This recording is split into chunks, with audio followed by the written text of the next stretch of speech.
একটা প্রাণী যেটা মাছও নয়, সরীসৃপও নয়, স্তন্যপায়ীও নয়, এটা পাখিও না, এটা আসলে কি কি আসলে?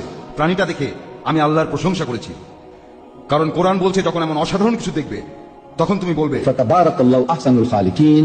নিশ্চয়ই আল্লাহ মহান, সবকিছুর সৃষ্টিকর্তা। এখানে তিনি এমন প্রাণী সৃষ্টি করেছেন যেটাকে কেউ সংজ্ঞা দিতে পারে না।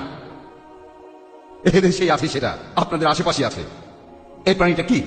কেউ যদি এর উত্তর জানেন দয়া করে হাত তুলবেন, তাকে ভিডিও টেপটা উপহার দেব। আপনাকে শুধু বলতে হবে এদেশে একটা প্রাণী আছে যেটার কোনো সংজ্ঞা কেউ দিতে পারে না। প্লাটিপাস। প্লাটিপাস, এই নে। হ্যাঁ, প্রাণীটা হলো প্লাটিপাস।